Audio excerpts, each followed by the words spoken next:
Women's Day. I congratulate and wish everyone a very happy Women's Day. I would like to welcome Ms. Anandana Kapur, who is our guest and speaker of the day. She will be speaking on Decoding Bias. She is an award-winning filmmaker, educationist, and founder director of Cinemed India, who will discuss the biases against women in society and in filmmaking through the lens of filmmaker. Welcome, Thank you. Anandana. Thank you so much. It's a pleasure to be here. Okay. I welcome our principal, Dr. Rajiv Agrawal, who is always guiding and encouraging us. Now, I welcome Dr. Aditya Saxena, IQAC convener, who has been very supportive to us throughout. And then we have proactive WDC team and members. I want to introduce them. Okay, Miss Usha Arora, Ms. Harendri Chaudhary, Dr. Seema Gupta, Dr. Ruby Misra, Ms. Manju Rani, Dr. Vandana Mathur, Dr. Aparna Nautiyal, Dr. Varsha Singh, Dr. Vaishali Thakral, Dr. Mukesh Mishra, Dr. Snehlata Pawar, Dr. Devendra Rajput, and Ms. Sheila Singh. Today we are celebrating International Women's Day to honor achievements of women, what they achieve, and acknowledge their existence and role in the society. International Women's Day is a time to reflect on progress made. It is call for change and to celebrate acts of courage and determination by ordinary women. This day gives us an opportunity to recognize the efforts of women who have contributed significantly to the welfare of the society and the country. We are moving towards a time in history where the world accepts the presence of women and need for better economic status. Today is also the day which shows that it takes both men and women to bring about change that will resolve the problems we face, particularly gender inequality. Media have remained an important part of the culture. Mostly short films, documentaries reflects our society and the important issues of our time, the present time. They largely depict real life experiences about the gender roles, attitude, and expectations, and try to positively influence the society towards betterment. Today's event is an opportunity to share experiences which may help the reducing gender gaps in society and empowering young women. And this is also the our development cell aim. It creates social awareness about the problems of women. It develops self-confidence of the women and guides them about the women welfare laws. It provides a platform where female students can comfortably participate and share their views.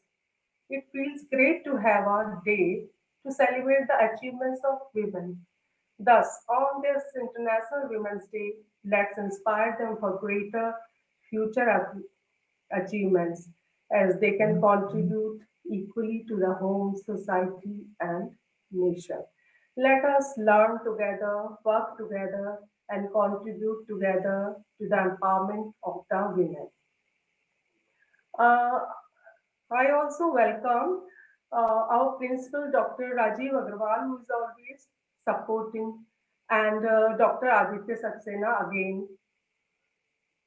And then I invite our WDC student president, Ms. Pavitra Nanda, to give us brief highlight the events we have conducted throughout the year. Thank you, ma'am. Firstly, happy Women's Day to all the women present here. Women Development Cell of Deshbandhu College was established in January 2018. WDC incorporates women's policy in general to promote the well-being of female students, teaching and non-teaching staff of the college. Since its inception, WDC has organized 12 events and 3 competitions. The topics of the seminars are quite diverse in nature, ranging from fighting the crime and the patriarchy, talking consent and boundaries, and the most popular one being feminism. We organized 2 webinars in the mid-lockdown itself on menstrual hygiene management, stigma and practices around it, as well as empowering marginalized women, all thanks to the internet and a supportive committee. Last February, we had organized a 2-day self-defense workshop, which was a big hit, not only among the students, but among the teachers too. We even organized a webinar at 12 o'clock today itself, and we regularly conduct member meetings discussing contemporary issues. So Women Development Cell is taking baby steps and trying to be more active day by day. I now request Vandana ma'am to introduce our guest speaker to the audience. Thank you, Pavitra.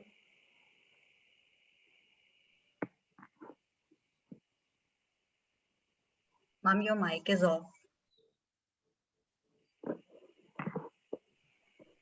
Am I audible now? Yeah. Yes, ma'am. Okay, good afternoon, everyone. It gives me great pleasure to welcome Ms. Anandana Kapoor, who is a filmmaker and highly celebrated awarded filmmaker. She has been a recipient of the Fulbright Scholarship and the Shastri Indo-Canadian Institute doctoral grants for research on co-creation and interactive documentary media. Anandana curates nonfiction and has served as jury at the Japan Prize, Pre-Italia, and Input. Her current work as as a recipient of the India Foundation for the Arts grant, is an exploration of how AI-enabled augmented reality storytelling can help bridge the participation gap. She is also an advisor for creative economy research and digital literacy initiatives of the platform 200 Million Artisans. I was just taking a look at her long CV. Just to give you an example of the kind of work that she's been doing. She's of course a PhD in mass communication. She has won more than a dozen awards and recognition. I'll just name a few: Best Lockdown Diary, Cineast, International Films Festival of India 2020, Best Film on Human Rights, Woodpecker International Film Festival 2019, Karamveer Puraskar and Fellowship for Contribution to Social Change by the International Confederation of NGOs, Gold Medal 2019, and so on. She has won many grants for her work: India Foundation for the Arts grantee, Fulbright alumni, full fellow at the Open Documentary Lab at MIT, Fulbright Fellowship. Her post-COVID-19 initiatives include she designed, wrote, and co-created a multilingual citizen-led information campaign to encourage safe behaviors post the outbreak of the COVID-19 pandemic using animated videos. She's an advisor for 200 Million Artisans Media Literacy Curriculum Design and Research Framework, and so on. I could go on and on, but I don't want to take more time. And I would like to, leave the field open for Anandana. We are all waiting to, watch her work and listen to her. Over to you, Anandana. Thank you. Thank you so much. Good afternoon, everyone. And Dr. Mathur, or Vandana ma'am, as I call her, has been somebody who's seen me take fledgling steps and then perhaps take more confident strides. I know her from the time when I studied literature as an undergrad. And today, after having taught myself for as long as I have, and the films that I have made, I think I can look back and recall that she was always supportive and always encouraging. So it's very nice to come back on Women's Day to such a lovely platform, and all the work done by the Women's Development Cell and all the young members that you have, the students, etc., is really heartening. And I think it's never too much and it's never too late. So let's hope that whatever conversations we have today can help us explore new ways of making a mark and telling our stories with confidence. Because I think as a filmmaker, for me, feminism is the ability to say my story without being afraid. And I think that is going to be the tone through which I'll take you through today's session. It's titled Decoding Bias, partly because I think there is this sense of how we're engineered socially, and that sort of impacts the cinema we see, or the poetry we write, or the stories we tell each other. At the same time, we live in a world which is increasingly and overwhelmingly being completely marshaled by the digital and the virtual. Artificial intelligence today determines a lot of things for us. There are echo chambers that have been created, the content that we see, or the material that we search for online is sort of curated by the back end. And today, as a filmmaker, when I have to grapple with these tools, I find myself also looking at how does technology, which is seemingly agnostic because it gives you a logical step no matter how many users, actually can be used to sort of nudge you in different directions. And then what is the role of women when it comes to this kind of technology? And how do we preserve images? How do we preserve gender equity? All of that, I think, is a background to how I've structured the talk today. So I'm going to intersperse clips with a few reflections, and then I would love to have everybody comment and share their views. And let's not restrict ourselves to my frame. I'm happy to talk about whatever it is that we feel makes sense in this context. So I'll start sharing my screen, and we'll take it from there.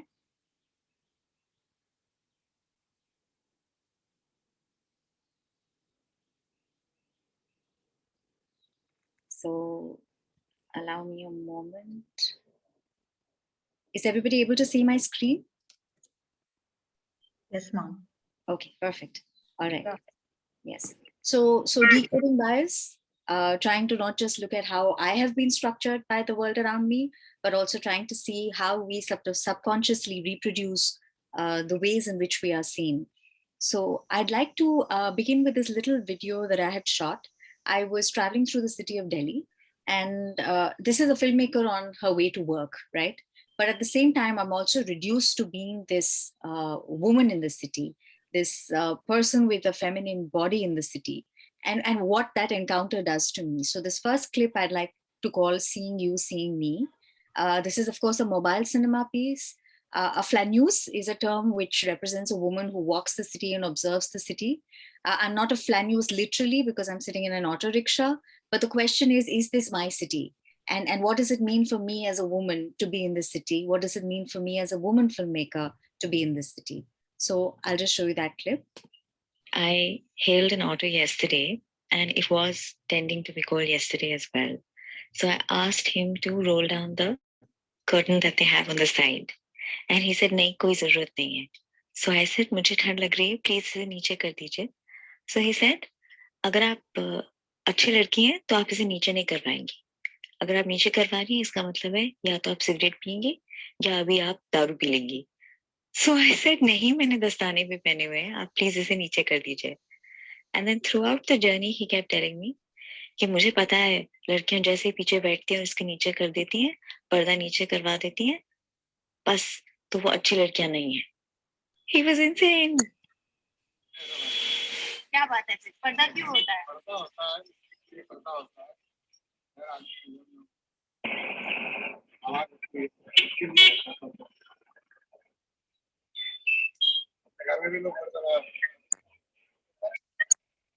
So this was an encounter where I met this auto rickshaw guy in the middle of the night, and he refused to let me draw the curtains, and I got a chill because of him. So the next day when I stepped out, I asked another auto rickshaw guy, so if I draw the curtains, are you going to object? And he said, no, it's to protect you. You need to be protected. It shields you. And that's like the whole contrast of what does a woman do? If she chooses a certain kind of veiling, then she's a certain kind of woman. If she chooses not to have a certain kind of veiling, then she's still not the right woman. So I kind of feel like, as a filmmaker, these chance encounters, which sometimes we want to dismiss as this is how life is, or this is how society is, become very, very interesting moments. Now that this is filmed and framed, it's a great talking point for me to see how, in public transport also, there are these variable codes of conduct which are imposed on a woman. And while in societies they say that we must be modest, etc., there are times when a person wanting to be comfortable becomes threatening to the patriarchal gaze. And so, even though I am a filmmaker with the phone, and you can see me reflected in the corner there, you can see me holding the phone, I cannot fight the gazes that are thrown upon me. But yet, that is what the whole point of my practice is, which is to document such a gaze, to invert it, to subvert it, and to really ask these questions of who is looking at whom, and where does a woman get to be comfortable and have agency. And so, as a paid customer in an auto rickshaw, I was exposed to the code. And on the very next day, I found somebody who found it perfectly logical to want to protect and wail and hide away. So I think this notion of whose city is it, and how can my body travel here becomes interesting. And of course, if we were to talk about the city of Delhi, then of course you have the metro, the underground metro, and the services it provides. And then there are a lot of questions about whether the women's only coach is a heterotopia on wheels. Are we giving women finally some space to be themselves? Or are we once again bringing this division in society where we say that women can only travel safely if they are packed in this little box, and they can't mingle with the rest of society? And how do you then carry yourself and your body in spaces which have mixed gender, variable gender? So I think for me, making films is also trying to reflect on myself behind the lens, as well as trying to see how that then changes and shapes my relationship with what I'm filming. And this is why I had begun working on a project where I was looking at domestic workers and homemakers interacting with each other and reflecting on what it means to live in the city of Delhi. This was the time when Jyoti Singh was brutally gang raped and murdered. And the conversation was about whether Delhi is the rape capital or not. And I constantly felt like all the work that we've been doing, all the activism, all the teaching, all the thinking, the creating, where was it going? And this was possibly the first time that the middle class, as we call it, was shaken, and people took to the streets. And we saw these invisible women, that is, domestic workers and homemakers, taking to the streets.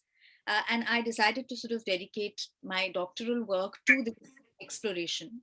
And in that, what I did was I gave my co-creators, I don't use the word participants or respondents, because I felt that as a filmmaker, it would be another kind of violence, another kind of injustice if I started speaking on behalf of people. I wanted to speak with the women. I was seeking that kind of solidarity. And I sometimes refer to the project as elbow rooms of compassion and resistance. So you can lock your elbows or you can elbow a person out. And those are the kind of gestures that the women also speak about. And so domestic workers and homemakers with mobile phones filmed their everyday lives. And rather than trying to make it a provocation about just how to defend yourself in a city, it also became an archive of reflections of their everyday lives. If we don't see how women live in the city, we are never going to be able to acknowledge that they contribute to the city, that emotional and domestic labor is one of the pillars of economic progress in the urban landscape. And thirdly, women's stories may seem insignificant, but there are actually layers to it which can be really beautiful and interesting if only we allowed ourselves to look at them like that. And so that reframing as a filmmaker became important to me.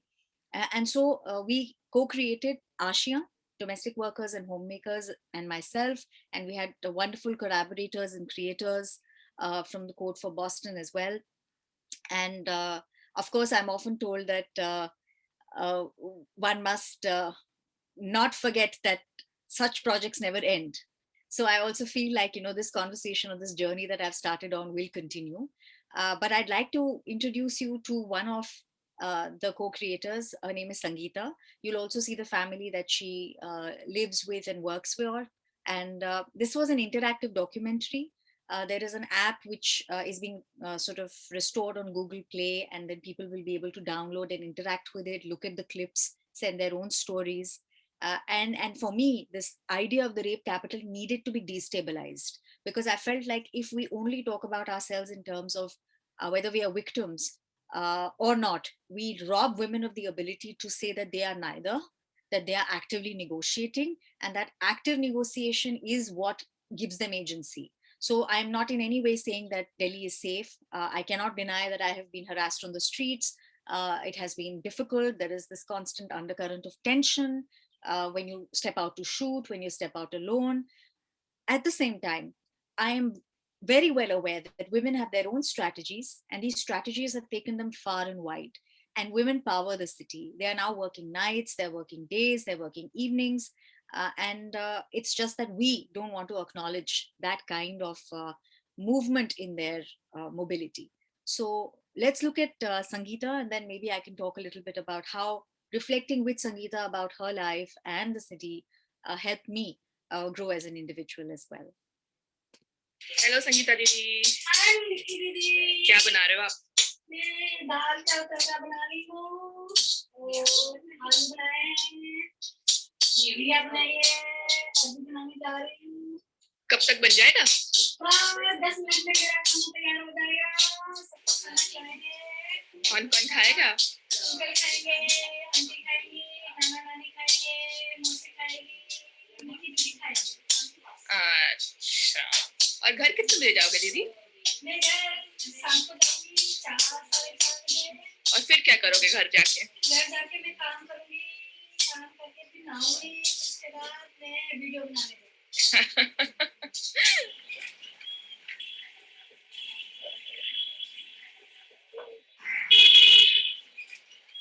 मैं आपको सच बताऊं, मैं ज्यादा बात नहीं करती। ज्यादा बात करने से ना मेरे लिए गलत है। बस अपनी थोड़ी सी बातें करती हूँ, जितना अच्छा लगता है, तो भी अच्छा लगे और दूसरे को भी अच्छा लगे। उससे ओवरलोड बात नहीं करती।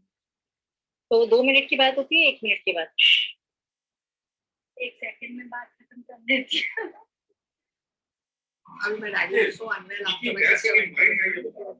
तो उन्होंने कुछ बोला तो मैंने उनके साथ रह के, उनसे बातें करके, उनको हिम्मत देके, उनको नाना जी को, मैं नाना जी से, नानी से जब तक मैं नीचे रहती हूँ बहुत ज्यादा बातें करती रहती हूँ, उनके साथ मैं लगी रहती हूँ, कुछ ना कुछ उनको बोलती रहती हूँ। जबरदस्ती बातें, और मतलब कभी कभी उनको फ्रॉड करती है कि वो उसको कुछ डांटे या कुछ बोले, ताकि उनको बोले तो सही। She is like that. नाना क्या कर रहे हैं? नाना लेटे हुए। नाना जी सो रहे हैं। उनको मजाक करती रहेगी उनके साथ, मैं उनको बोलती रहूंगी कुछ।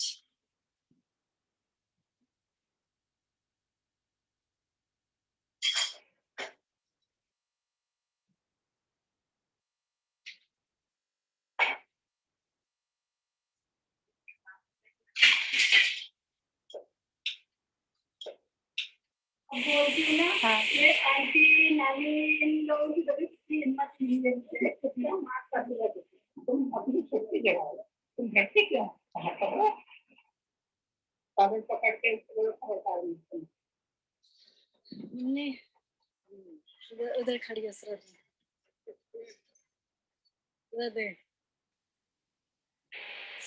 ऐसे पहले मैं ऐसे इस तरीके से करती थी, मेरे अब मैं इस तरीके से करती हूँ, ये मेरी उंगलियां नहीं दिखती है, आदमी नहीं चाहिए एकदम पूरी फोटो पहले बिल्कुल नहीं। अब तुम उधर से ऐसे पकड़िए, मैं खड़ी होंगी ऐसे, उधर से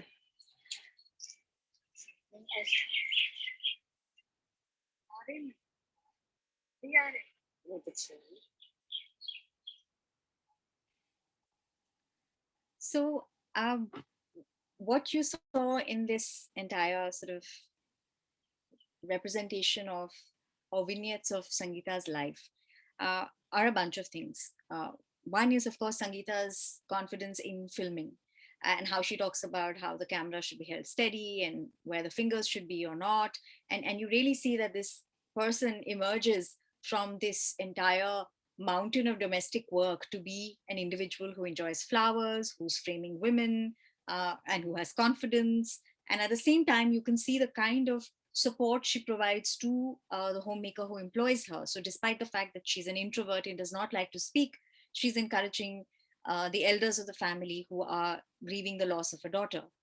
And this kind of emotional labor, or this kind of ability to document, to talk across class, to talk across caste, is something that women perform on a daily basis. They negotiate on a daily basis. And it's not to romanticize the negotiation, but it's to acknowledge the fact that these women have lives which we don't necessarily acknowledge. And unless we acknowledge and look at the beauty of their relationships, or the strengths and variety of what their networks are, we will never be able to make the city inclusive for women.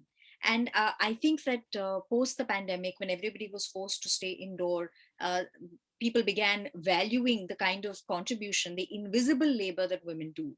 And this project started looking at the idea of invisible labor about 7, 8 years ago, where we started saying that what if women could self represent? How would they frame themselves? What would they talk about? And when we look at this imagery, how do we reflect on it? What does it mean for us? And can we then say that this is probably Sangeeta's capital? This is her city. And so, even though this is a city which may be uncomfortable, she has her own home. And therefore, Ashia makes this claim to reclaim the city for the women that we tend to look away from, the women whose stories we don't necessarily see on the screen, and whose work is not glamorous because they're underserved, they may not have identification documents, and yet their counterparts, which is homemakers, also don't have uh, certain kinds of mobility. Many can't speak up, many are unable to live their lives. And hidden in this tapestry are stories of what women can do. And so for me, I thought, working with all of them, and reflecting on how they look at life and what they consider as important in their lives has been very interesting. As a filmmaker, I learned that there are ways in which I can surrender power. There are ways in which I can make decision making more and more inclusive. And that, I think, enabled me to find a sisterhood with women outside of my limitations as well, the limitations of my worldview, or the limitations of my class caste intersectionality. And in that sense, it has been truly empowering, learning and linking arms with others. And then, of course, Sangeeta goes on to also talk about how, once in a bus she was molested by somebody, and she hit back. And she said, when he was troubling me, he was rude to me, but once I hit him back, I became madam. And she said, so that's it, you have to become madam. And it's that kind of assertion, or an appropriation of labels that is important. It's unfortunate that women have to deal with this on a daily basis, but at least you understand who Sangeeta is. She's a single mother, she's a survivor of domestic abuse, and she finds with the grandmother and the homeowner a certain kind of solidarity. They encourage her, and in real life as well, she's built her own home. She's managed to send her son to a hotel management degree. And so, in that sense, uh, this is a story of success, a story that will not be covered when we say that the city is unsafe for women, or the city does not belong to women. And only by reclaiming, as I said earlier, can we reinscribe our presence and our claims. Uh, then, of course, yeah, I just. Hello, Sangeeta Didi. Sorry. Yeah.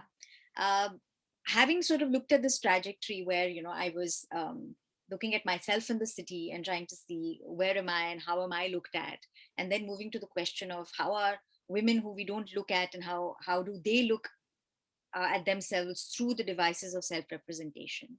I also began looking at uh, other kinds of invisible boundaries that exist in society. And that is why when I got the opportunity to apply for a grant for IFA, I pitched the idea of creating a goddess of the internet. And E-Devi, as we call her, essentially is to draw attention to the fact that the digital divide magnifies all kinds of participation gaps. Now, whether it is women not having ownership over mobile phones, or having poorer access to data, or having even lower end media literacy skills, and therefore information, navigation, economic and social mobility skills, becomes a very important pipeline to identify and then intervene in. And so the idea was that reality was not working, so maybe extended reality or augmented reality could work. And like I said earlier, for me, this little zeitgeist aspect of how artificial intelligence is structuring, labeling, and pushing us to recognize or do things online and offline is also very important. So E-Devi, as you can see her, has been created from a collective wisdom framework. I had a few ideas on how I wanted to work with her, but then I reached out to developers, UI UX people, other storytellers, and we thought of how can we present a figure who can represent the fact that there is lack of digital justice. So essentially, I'm just going to show you what she looks like. We have a web-based app. It's undergoing some sort of debugging at the moment, but in the next 1 or 2 weeks, it's going to be up. And you can actually invite the Devi into your environment, and she will take you through stories of the participation divide, including of young girls like Devika, who was a 14-year-old in Kerala who died by suicide because despite being the class topper, she did not have access to a mobile phone or a television set, and and felt so helpless and hopeless that the young person, such a young person, lost optimism and hope. And it's a huge loss to our country. So if we lose women like that, young children like that, then certainly intervention is necessary. And so this device of the goddess, her temple, she has her own rituals. You can enter the temple and you can buy things to offer to her. You can offer donation to the temple, look at people she's supporting. So this kind of imaginary is also something that I've been able to work with the team that volunteered with me. And so I'll just show you how the baby could jump into your environment.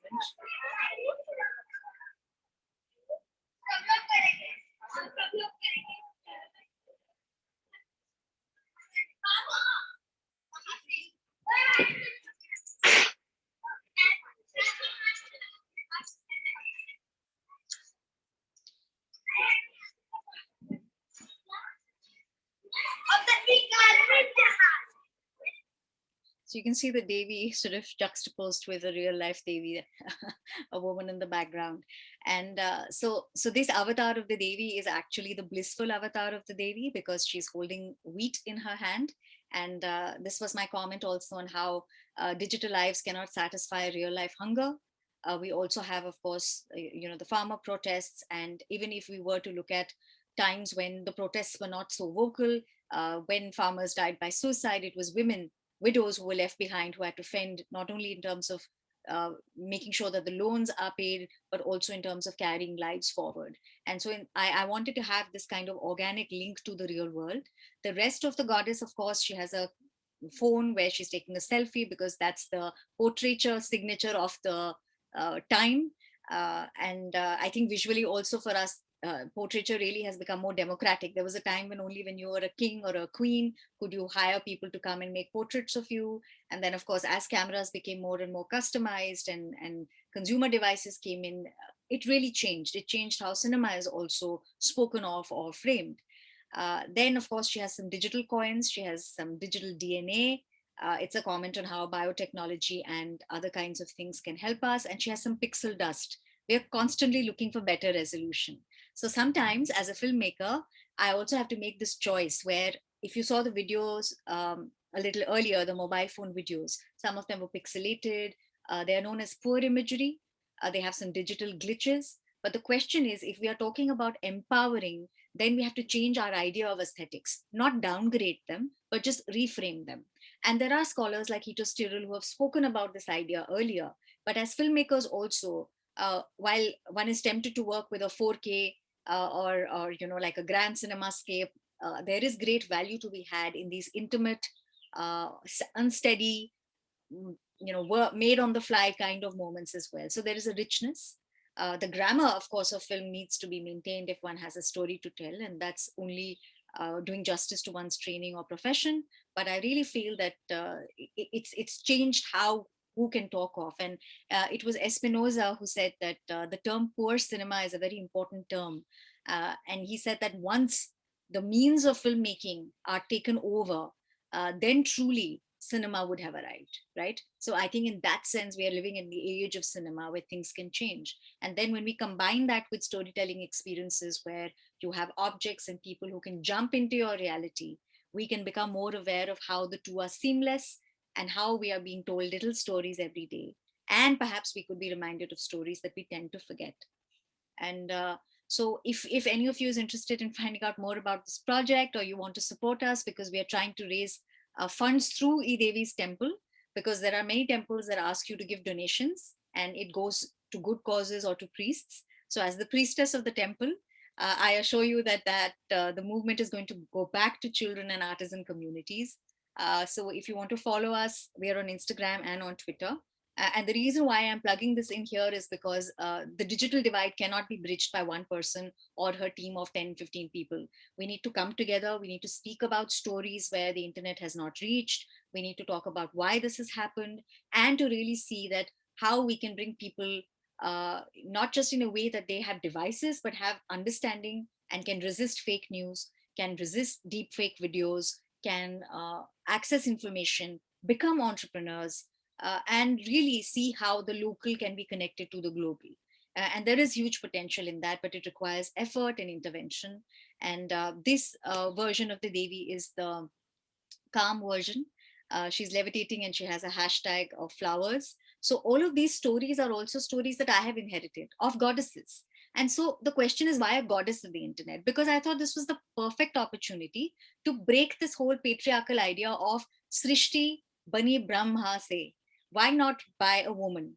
And why not by a woman who blurs the idea of what it means to be a human, a part cyborg, trans, pushing the boundaries of who she is and what she can represent. And this new iconography is an opportunity that filmmakers have or storytellers have that they can really bring forward. And I will not make the claim that this is a Raja Ravi Verma moment, because I think that genius was its own scale and magnitude and cannot be replicated. But for us, all of us working, this was an attempt to say that this is a spirit of the time, and a spirit of the time which is represented through a Devi. And in that sense, it's an intervention. And it's not a traditional filmic intervention, but surely the whole curation, the storytelling, figuring how each aspect of herself can contribute to something become important for us. And so if you want to know more, you can look at it. There's a lot of internet trivia. There's a lot of media literacy material, important stuff for women as well, important for almost anybody of any gender, so that they can equip themselves and have safer lives online. Um, and this is where I am now, and this was kind of like my recent past. But I also wanted to go back to the beginning. When I said I took small steps earlier on in my career, so I wanted to show you a clip from my very first film. And it was a video documentary, and as you can see, the format is kind of more closed in and more TV like, in a 4:3 kind of format. So it's older, and the question was, what does gender do to yourself, and how do you at some point in time realize whether you have a male body or a female body, and how do you feel in it? And I think that becomes your period or your menstrual cycle, which becomes like the determining factor, and the whole force of patriarchy really slams hard onto you, because you're told what you cannot do, what you cannot eat, you are shamed, there is a lack of information.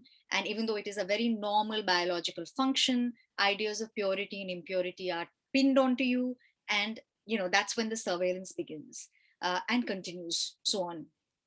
Not that young girls are not monitored or young boys are not monitored, but I think that this became like one of those early explorations. So this is like a 2006 film, and I'm just going to show you like the beginning.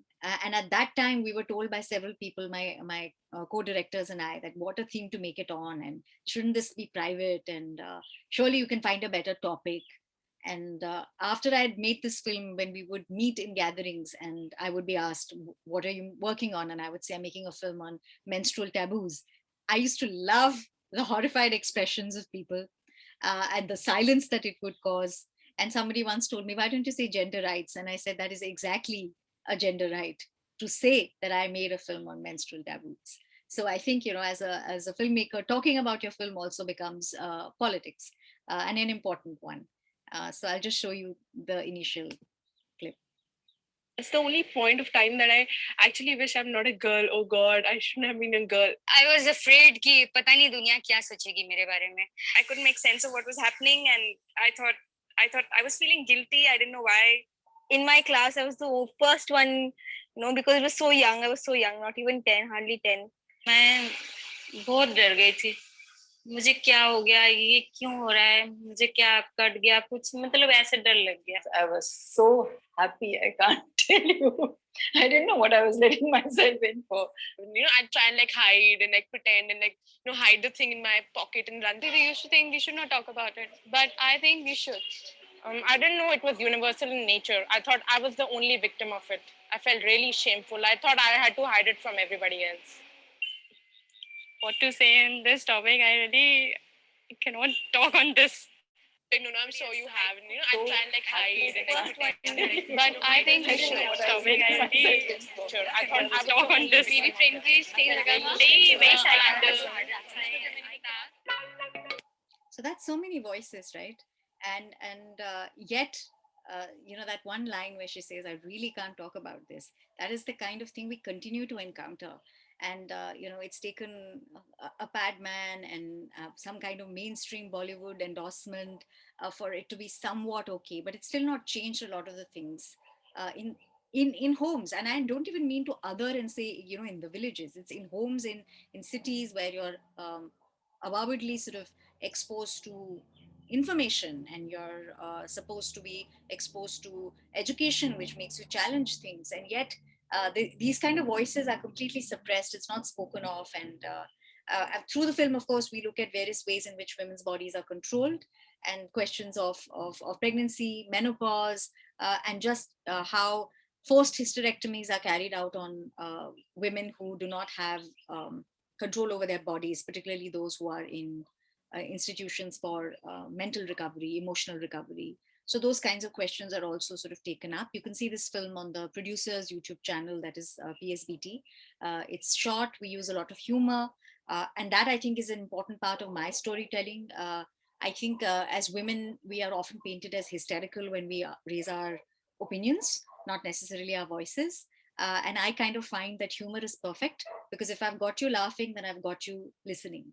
And so, we find our own strategies of how we draw people into the room and have conversations.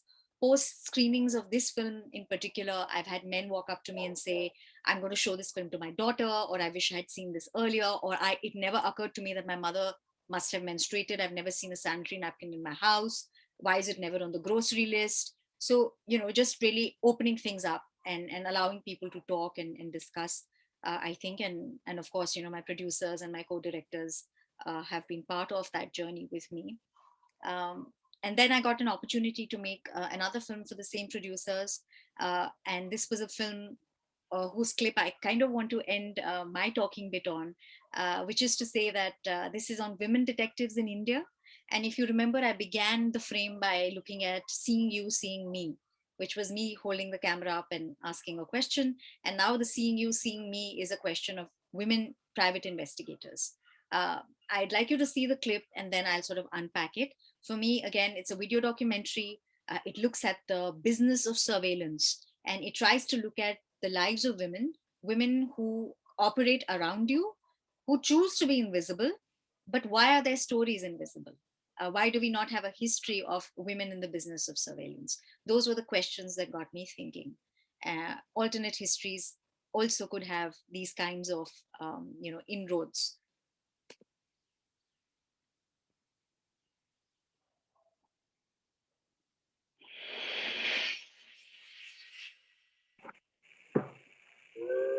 पर actually Hindustan times newspaper आता था, अचानक उसमें fracture के समय तो था article, तो उन्होंने देखा, फिर फोन आया मेरे पास कि आप तो सिंपल ऑफिस में काम कर रहे थे, ये क्या काम है आपका? मैंने कहा मैंने क्या किया, पता लग गया तो छोड़ो, फिर और क्या है।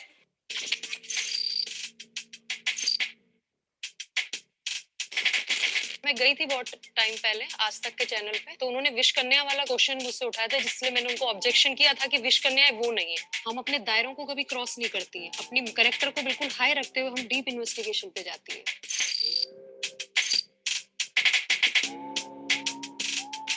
पहले मैं डर जाती थी, कहीं भी जाती थी मैं बहुत घबरा जाती थी। मुझे लगता था अगर मैं अंडरकवर बन के जा भी तो सब लोग मुझे ही देख रहे हैं। फिर ट्रेनिंग ली, उसमें हमको सिखाया कैसे आपको डील करना है, कैसे आपको नॉर्मल बिहेव करना है।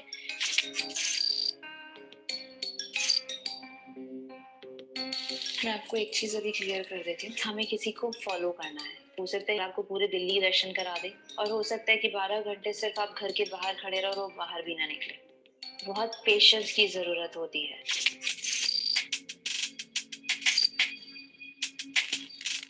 I think sex for information is okay. If intimacy gets your job done, then it just does. Some may say this thing called anarchy, but it is your own personal code.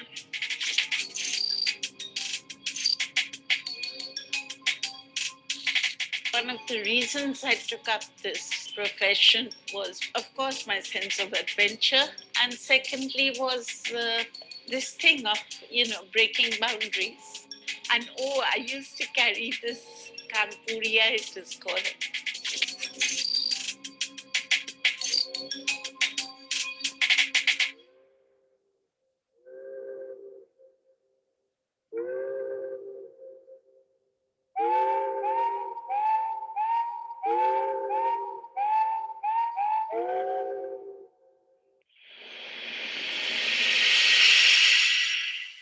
So as you saw that there's a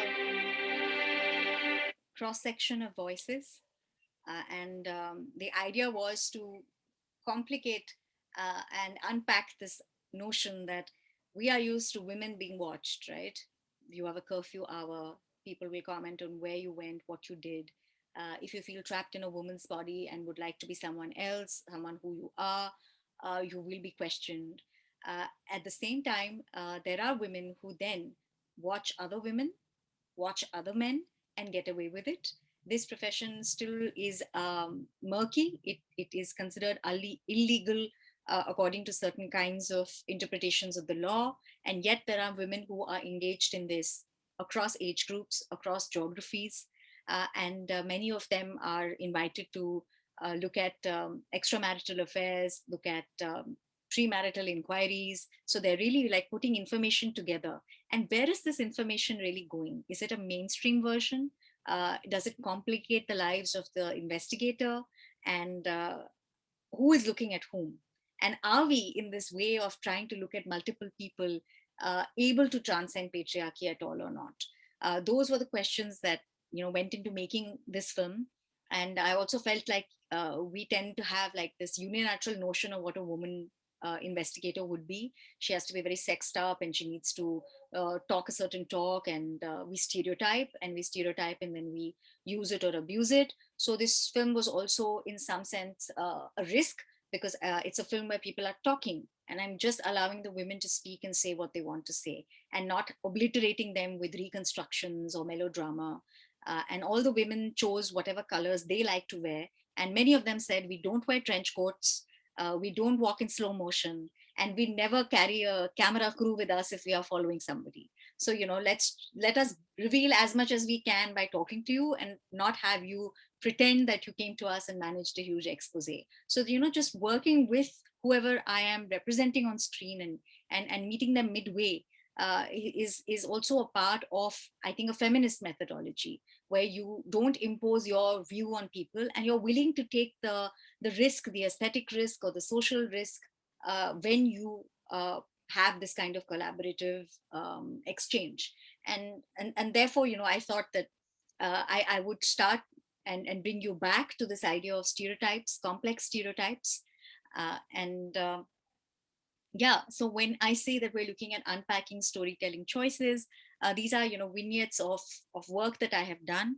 But I do want to say that for me, gender equity is really important, not only because I have um, you know I have and I am, not I am, but I have and I am surrounded by men who are feminists. And, my crew, the people that I work with, they are very particular along with me, so that we have a safe working space. It is an inclusive space. There are fair wages. There is dignity for work, and there is no discrimination on the basis of who you are, whether it is your caste, your class, your religion, your gender. And so it has taken solidarity for me to be as vocal a feminist filmmaker as I can be.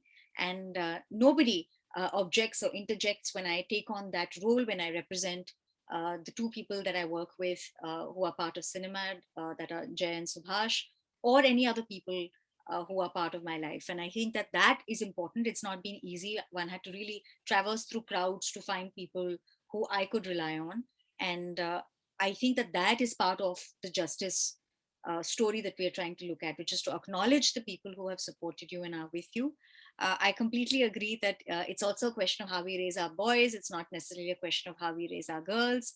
I also feel that there is amazing news in terms of how transgender people can be made part of the mainstream as well.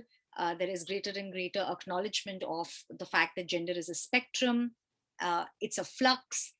And I feel that if one is on Women's Day given a platform to speak, one must acknowledge that there are many women, many kinds of women, and many, many shades of women in the men that one knows.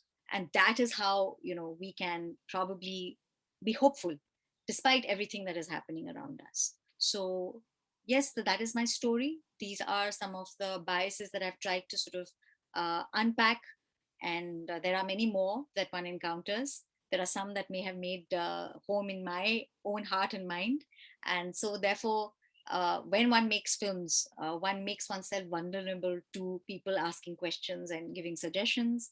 So please do let me know what you think. And thank you once again for having me here, and a very happy Women's Day to everybody. I hope this is not an Archie's card kind of thing, and the whole year and the years ahead make you stronger and bigger and better. Thank you, ma'am. Thanks a lot for sharing your experiences with us and for this interesting talk. There are more praises and less questions in the chat box for you. Okay. I guess they were too indulged in your talk that they didn't write any questions. So I request the participants to write your queries in the chat box. While we wait, can you hear me? Am I audible?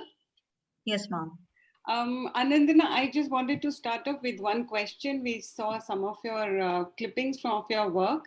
I was just thinking, you've shown us women's stories, right? So I was really wondering, as a filmmaker, as a woman filmmaker, it's what you said. Do you think a man would have made a similar film or made a similar story? Would it be different, or would they be choosing other stories? It's a difficult question to answer in a blanket fashion, because like I said, there are many empathetic stories which are brought out by men as well. But I do know that there are negotiations on the set with how women are framed, and a lot of cinematographers have been male, and women cinematographers who are now collectivizing and asserting themselves and demanding that they also be given due recognition. Do frame, I think, women differently, in that there are certain things that you stand up against. So for me, if a cinematographer says that, and I think I have said this earlier in other forums, but I'll give you another example. There was a frame, and I was talking about how there is joy in dancing, and all of the shots were of the breasts and the pelvic, and it was that kind of Bollywoodized way of shooting a woman dancing. And whereas when I was looking at it, I was not close to my camera person because he was moving close to the subject and it was handheld. I could see her eyes light up. I saw the hands move differently. I thought the fabric of her clothes, moved differently. And we had to redo the sequence because I was looking at something very different. My idea of joy was so different, and his idea of a woman dancing was so templated. And credit to him that he took my point and we redid it, but we redid it. And so that difference happens in terms of how we are invoking what is, I think, engineered in us. So I would say that there are micro decisions which may be different. But again, there's a lot of empathetic storytelling done by, people who are non-female as well. So, yeah, certainly. I mean, we cannot generalize, it was just, I just thought that could be a starting point because the male gaze is there, and sometimes even though the man would not want to look at a subject like that, but he's so conditioned, right, by his upbringing, by society, that he just doesn't even realize, what he's doing, but he's just focusing on certain things. And as this example that you brought out is just, I think, the best example you could give of, when I mean, if you had been holding the camera, you'd have been, capturing something else entirely. Correct, correct. Yeah, yeah. I also, and that just reminds me, just in terms of body language, there's another film which I have a very, very talented, I mean, I would like to call him an associate. He's assisted me on some films. And I wrote, because of the pandemic, I wrote for him and I was a creative director, but he directed the film for me. And I remember in one of the rehearsals, he told me that I had just not thought of this. So we had a pregnant person as the protagonist, and I was talking about how a woman's body changes, and how the back aches and the legs come a little apart and you walk differently. And so she and I, when we were rehearsing virtually, he said it didn't occur to him that the body could be that strained, or that vulnerability in the body could be beyond the gesture of just clutching the bump. And so there are these aspects of how you are a woman and you occupy your body, or you look at bodies in different ways, and you can bring that in, and that allows, say, the actors' expressions to be softer, that allows them to connect better to the material, and then it becomes a better film. So in that sense, I think this process is important, where you sort of inscribe what you think. Yeah. So, Pavitra, can we have some more questions? Yeah. Shailendra sir is asking, most of our webinars talks are urban based. What about rural women? Indicators of health condition, education, and even property surveyed by World Organization about Indian rural women are below desirable level. What can be reasons of it? Your advice and solution for such a condition. Yeah, thank you, Dr. Jha, for that question. I think it's a very interesting question. I do have films which are located outside of the city, and I have done work for UNICEF, actually focused on what was the Millennium Development Goals at that point in time. Now we have the SDGs, which are the Sustainable Development Goals. But that time also the focus was on maternal health, nutrition, women's rights in terms of their control over their bodies, or to health, etc. So as a filmmaker, I have contributed in my small way to initiatives like those. But the second question for me also is that, what is my context? I am not a person who has lived in the rural space beyond my high school years. There were times, because my father was a doctor with the Indian Air Force, we lived in very remote places. So I mean, some of them would not even qualify as rural; they would just qualify as back of beyond. They were not even villages; they were artificial military bases. So you would not see anybody for 200 kilometers around you. So in that sense, while I've had exposure to that, my entire vocabulary of dissent, my understanding of feminism, my training, my tools happened in the city, and I'm an urban subject. So in film school, we've had a lot of these discussions: who can represent whom? So I feel that I shouldn't speak for you, because it's very easy for me to say, oh, but that is happening there. But that context is so different. Their challenges are so different. And that doesn't mean I don't talk. That doesn't mean I don't frame, but I have to see how I enter that conversation. And so the film that I made recently, Ai Gai, which is about electricity policy in Bihar, you know that a woman filmmaker has filmed it, and I'm quoting audiences because I had young women. I had a woman, a female police officer, and there were several shots of women working that were part of the visual vocabulary. So even though the men in charge, whether it was the electrical engineers or the DM, were all men, there was a fair amount of representation of women and rural childhood, the women who have stayed back while the men have gone off to the cities to work as labor. So in that sense, I try and ensure that there is representation. And as to your question about what can we do in terms of solution, I think, like I said, mobile cinema is a great equalizer. TikTok has more tier 2 and rural representations than they did in the urban space. There are jokes and realities and grandmothers being framed in ways that were never done before. So I really feel that we've come to this moment where the contest over who is in charge of representation is really sort of in the favor of those who own the means of production. So I think we need more media literacy, we need more training, we need more and more rural journalists. Spaces like Khabar Lahariya need to be encouraged.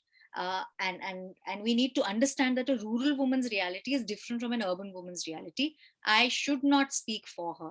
I can speak with her. I can speak nearby. I can provide means of speaking, but not taking over the narrative. Nobody needs to be rescued in that sense. They probably just need to be exposed to ideas. Yeah. But thank you. That is a really important question. Ma'am, he also says he appreciates your bold efforts, and he also asks, do you face any opposition from believers groups? Well, there are various degrees of believing and non-believing. I think I'm somebody who is very open to the idea of a conversation. So I never make a film convinced that I will convince you, but I really look forward to post-screening discussions where people can speak about what they understand or what they disagree with. And I also believe that the right to disagree is so important. You don't have to agree with me. You don't have to echo what I'm doing, because then diversity of opinion will be lost. But as long as I can hear you out and you can hear me out and we can agree to disagree, we're in a good space.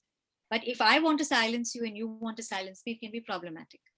And of course, there are times when you face censorship of various kinds. It could be institutional, it could be social. Then you have to be creative. You have to be resilient. I know that there have been times when I have had to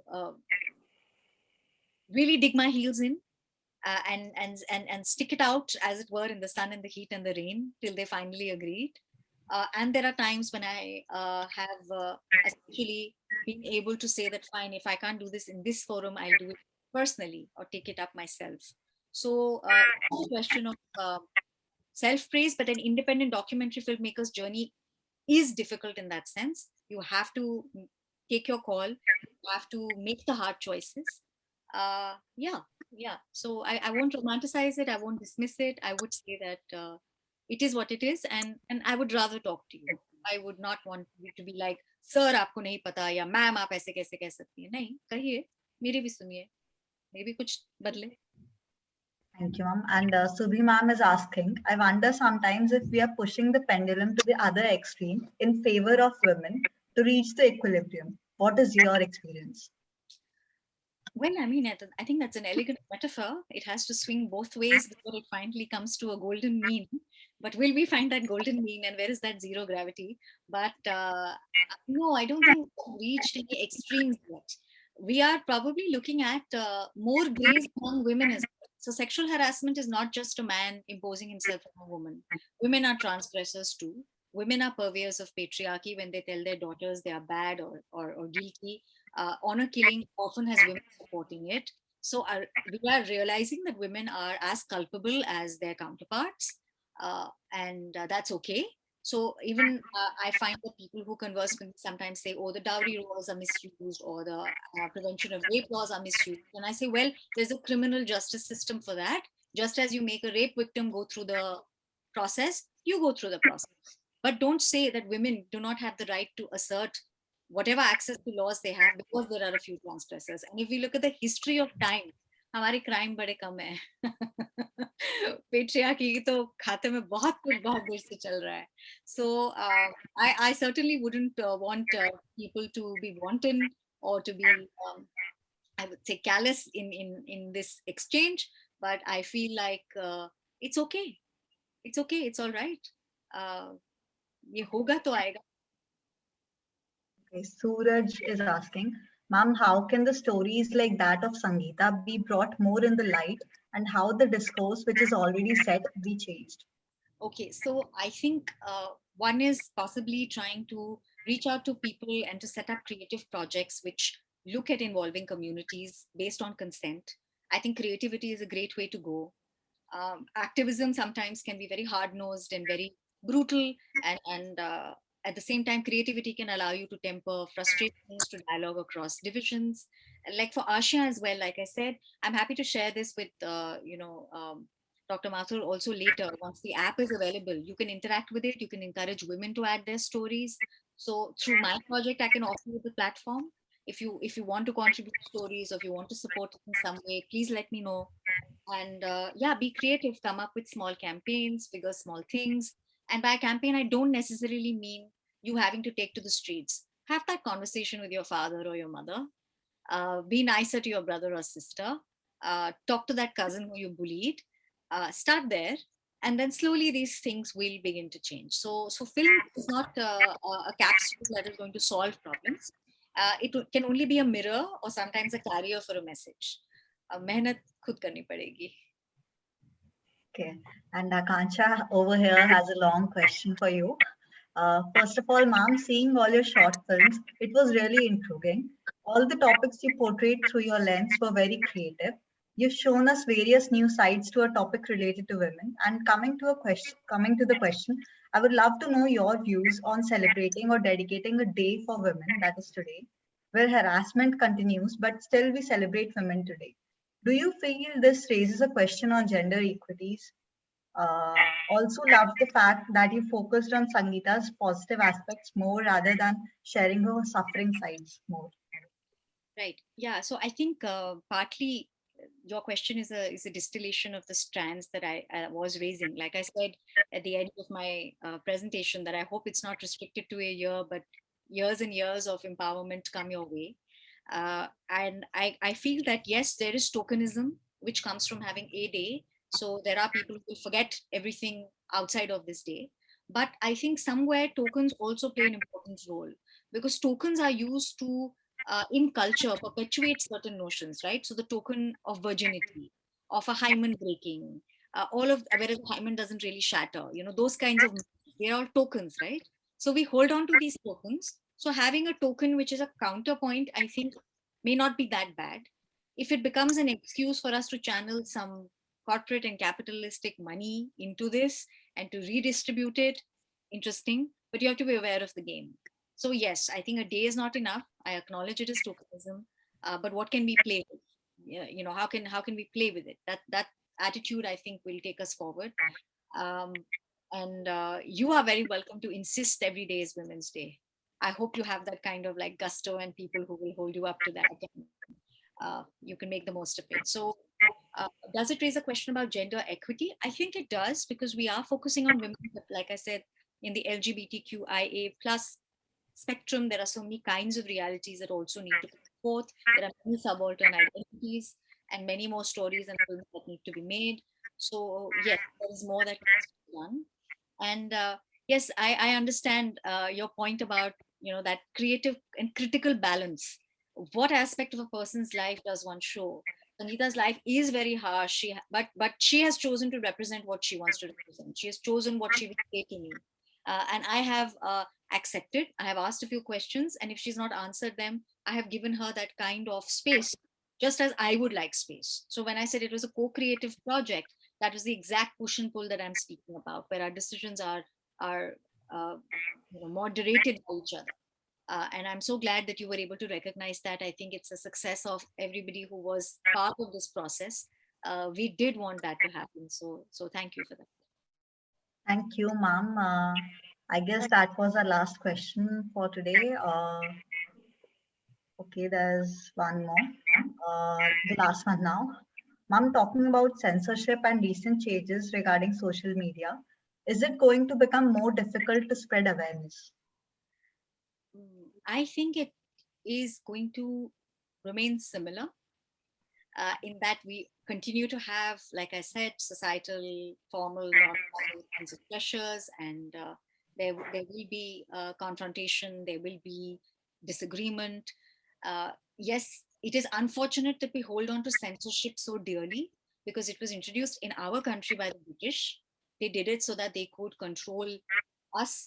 They had a Victorian notion of morality at that point in time, which they had imposed across the globe. They found Indians too lascivious, too unself-conscious about their bodies. Remember, we are the land of Kama Sutra, and I know that everybody calls this so often, but it's a fact.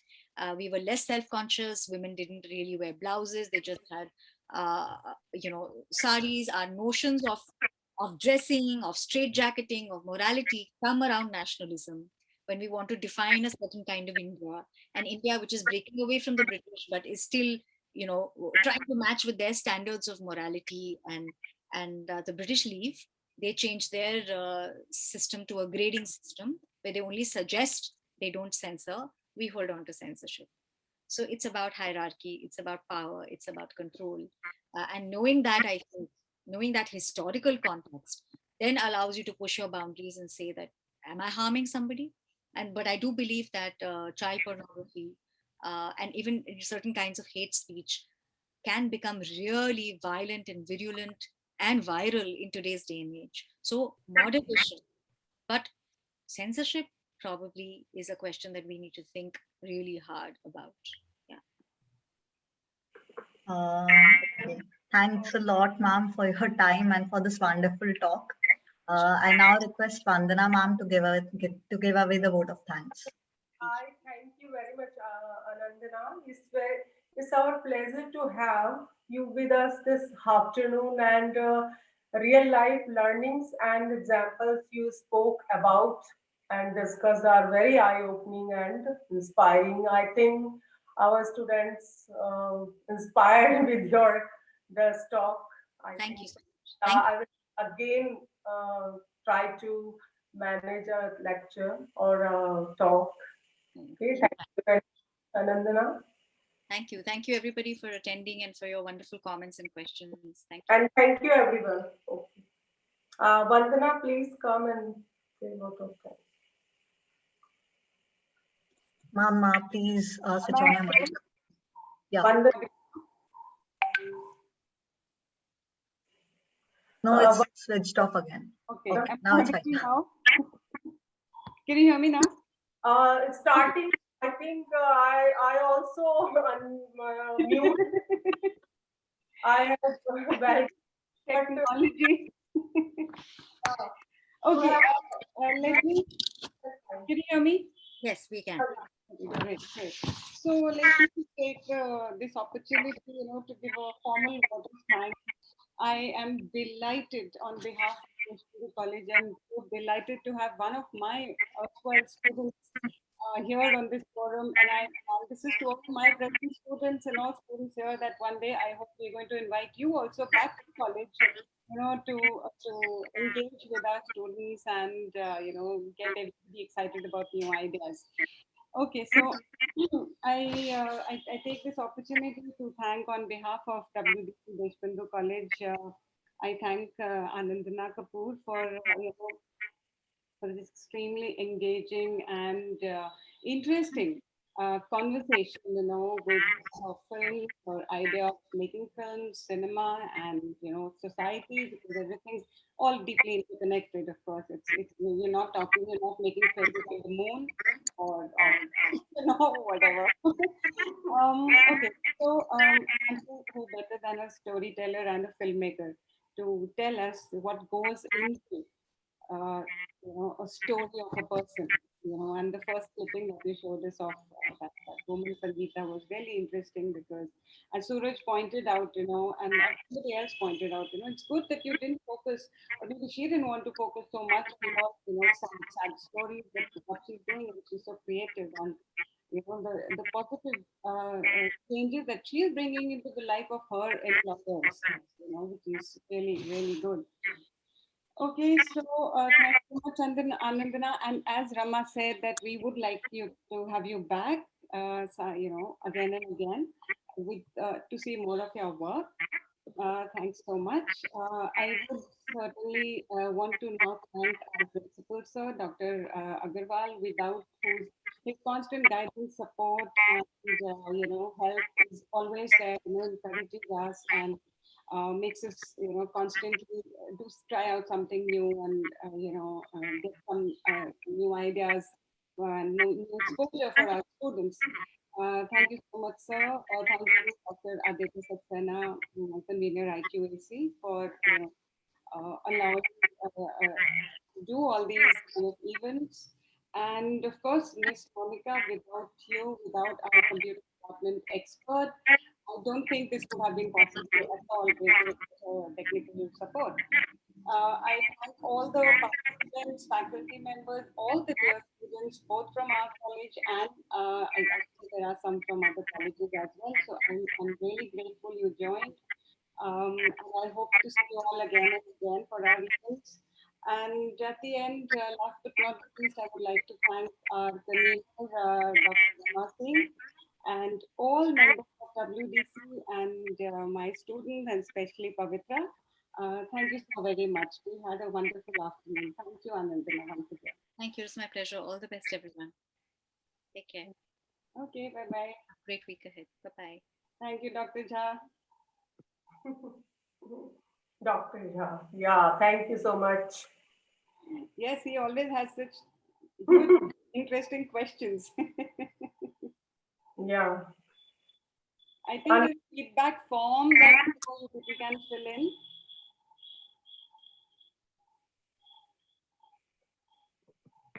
Monica, please. No. Monica, please off. Where is Monica? Yes, ma'am.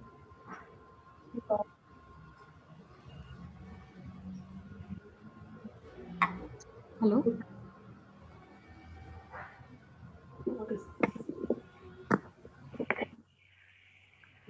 Pavitra? We can end the meeting. Monica, ma'am. Yeah, I'm doing. Wait, just some network issue.